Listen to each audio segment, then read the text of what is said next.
2018 का वो साल था जब मनोहर पर्रिकर कैंसर जैसी जानलेवा बीमारी से जूझ रहे थे। शरीर कमजोर था, हड्डियां जवाब दे रही थी, लेकिन इरादे फौलाद के थे। जैसे मुहावरा है, आग में तपकर ही सोना कुंदन बनता है। पर्रिकर ने इस आग में तपकर भारत की रक्षा के लिए दो ऐतिहासिक हस्ताक्षर किए। राफेल फाइटर जेट्स और S-400 मिसाइल डिफेंस सिस्टम की खरीद। ये वो तीर थे जो पाकिस्तान, चीन जैसे दुश्मनों के कलेजे में चुभ रहे हैं। जब कर्म गूंजे आकाश में, नाम अमर हो जाए। मनोहर पर्रिकर गोवा की मिट्टी से निकले थे। IIT बॉम्बे के मेधावी छात्र, RSS के समर्पित स्वयंसेवक, गोवा के सबसे लोकप्रिय मुख्यमंत्री और फिर भारत के रक्षा मंत्री। हर भूमिका में उन्होंने साबित किया कि सच्ची ताकत चमक दमक में नहीं, कर्मों की गहराई में होती है। चप्पल पहनकर स्कूटर चलाने वाला ये शख्स, जैसे शायर ने कहा है, सादगी वो जो दिल को छू ले, ना कि आंखों को चकाचौंध करे। गोवा की गलियों में लोग आज भी बताते हैं कि वो लाइन में खड़े होकर एयरपोर्ट पर चेक इन करते थे। सैनिक कहते हैं वो मंत्री नहीं, परिवार का हिस्सा थे। 2014 में जब मनोहर पर्रिकर रक्षा मंत्री बने तो भारत का रक्षा मंत्रालय घोटालों का गढ़ बन चुका था। जीप घोटाला, बोफोर्स, अगस्ता वेस्टलैंड, स्वतंत्रता के बाद से रक्षा सौदे घोटाले की भेंट चढ़ते रहे। मंत्रालय का सिस्टम जंग खा चुका था और भारतीय वायुसेना के पास आधुनिक हथियारों की कमी थी। पुराने मिग विमान दुश्मनों के सामने हाफ रहे थे। पड़ोसी देशों की नापाक हरकतें बढ़ रही थी। लेकिन पर्रिकर ने इस अंधेरे को चीर दिया। जैसे कहा जाता है, दोस्तों, एक दिया भी तूफान में जल सकता है। उन्होंने मंत्रालय को पारदर्शी बनाया और भारत को आत्मनिर्भर रक्षा शक्ति बनाने का सपना देखा। मनोहर पर्रिकर साहब का कार्यकाल मात्र 2.5 साल का था, लेकिन उन्होंने इस कम समय में देश के रक्षा तंत्र को ऐसा ताकतवर बना दिया कि दुश्मनों की अब हालत पतली है। चलिए आपको बताते हैं उनके 2.5 साल के कार्यकाल में क्या क्या हुआ। भारतीय वायुसेना को मॉडर्न फाइटर जेट्स की सख्त जरूरत थी। पुराने MiG-21 और MiG-27 जैसे विमान पाकिस्तान और चीन के आधुनिक विमानों के सामने कमजोर पड़ रहे थे। पर्रिकर फ्रांस के साथ 36 राफेल फाइटर जेट्स की डील फाइनल की। ये डील 2016 में शुरू हुई और 2019 में भारत को पहला राफेल मिला। राफेल की खासियत, ये 4.5 जनरेशन का मल्टी रोल फाइटर जेट है जो हवा से हवा और हवा से जमीन दोनों तरह के मिशन में माहिर है। मैट्योर मिसाइल 150 किलोमीटर दूर तक मार सकती है। आज राफेल ने पाकिस्तान के JF-17, F-16 को धूल चटा दी है।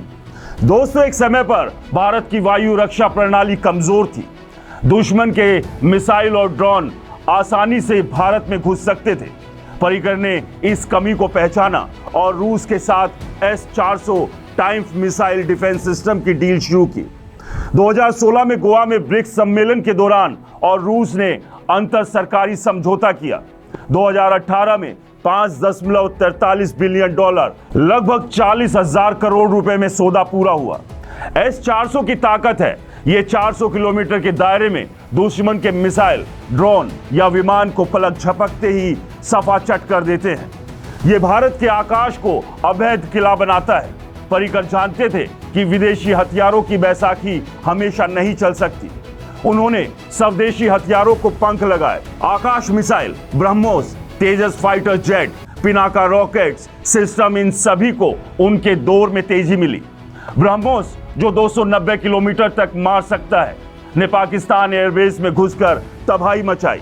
तेजस, भारत का स्वदेशी लाइट कॉम्बैट एयरक्राफ्ट, आज वायुसेना की शान है। पिनाका और धनुष तोप जैसे हथियारों ने भारत की जमीनी ताकत को बढ़ाया। मेक इन इंडिया की नींव उनके कार्यकाल में मजबूत हुई। दोस्तों, स्वदेशी का जोश, पर्रिकर का विश्वास, भारत अब विश्व में खास। पर्रिकर ने रक्षा मंत्रालय को आदेश दिया कि अगले 15 साल की रक्षा जरूरतों की समीक्षा की जाए। तकनीकी विश्लेषण से पता चला कि S-400 जैसे उन्नत सिस्टम की मौजूदगी से मध्यम और कम दूरी मिसाइल प्रणालियों की जरूरत खत्म हो सकती है। इस फैसले ने 49,300 करोड़ रुपए की बचत की। लागत कम हुई, सुरक्षा बढ़ी। जैसे मुहावरा है, पत्थर पर लकीर खींचना। पर्रिकर ने अपने फैसलों से भारत की रक्षा नीति को एक नई दिशा दी।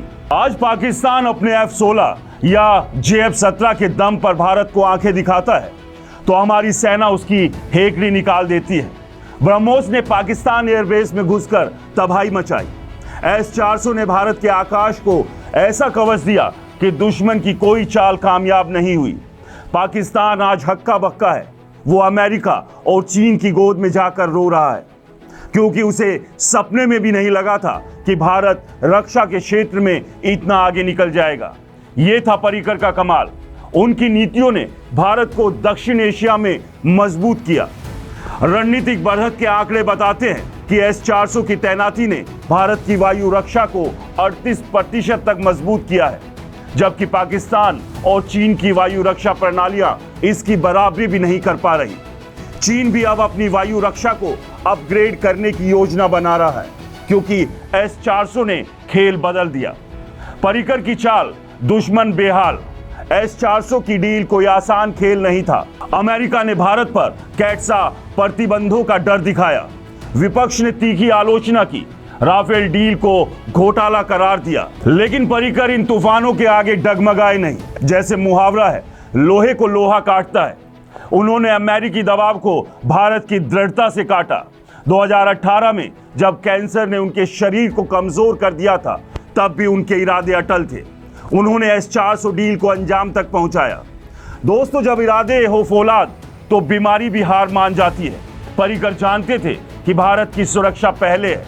उन्होंने साबित किया कि भारत की रणनीतियां स्वतंत्र है, किसी के दबाव में नहीं झुकती।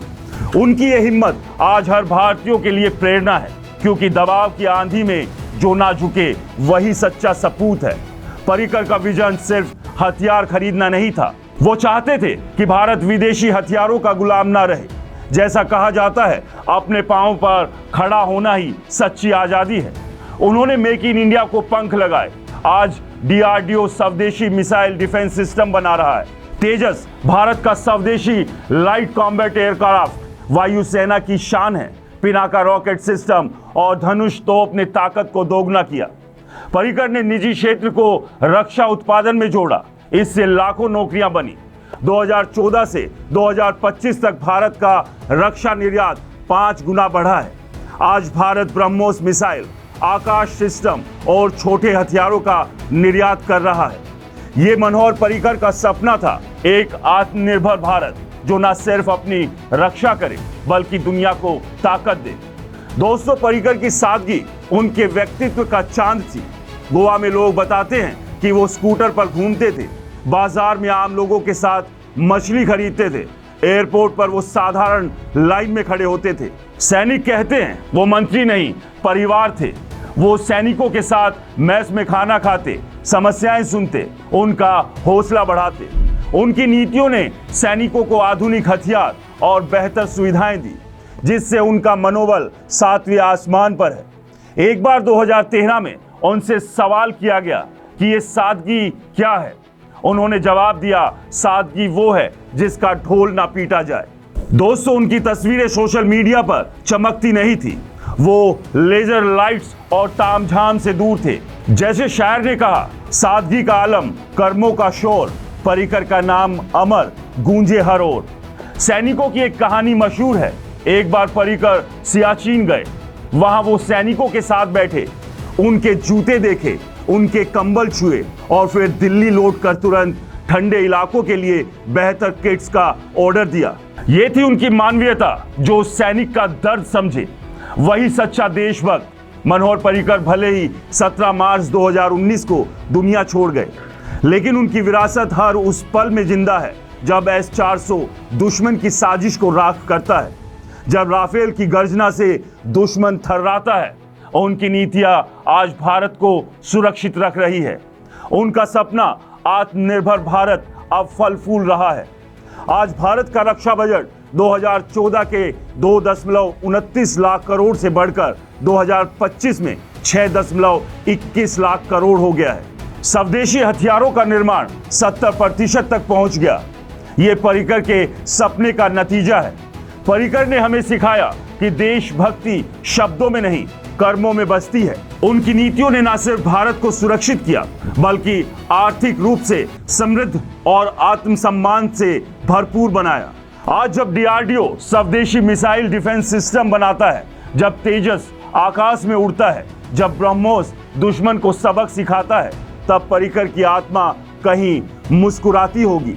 तो दोस्तों, मनोहर पर्रिकर सिर्फ एक नाम नहीं, एक प्रेरणा है। उनकी वजह से आज हम गर्व से कह सकते हैं कि भारत का आकाश अभेद्य है, हमारा सिर दुनिया में ऊंचा है। आइए इस सच्चे देशभक्त को नमन करें, उनकी विरासत को सलाम करें, इस कहानी को ज्यादा से ज्यादा शेयर करें ताकि हर हिंदुस्तानी जान सके कि अगर आज हम सुरक्षित हैं तो इसके पीछे मनोहर पर्रिकर की सोच और उनकी विरासत है। दोस्तों, ये कहानी आपको कैसी लगी हमें कमेंट्स कर जरूर बताएं, और अगर आपने चैनल को सब्सक्राइब नहीं किया है तो चैनल को सब्सक्राइब करना ना भूलें। नमस्कार।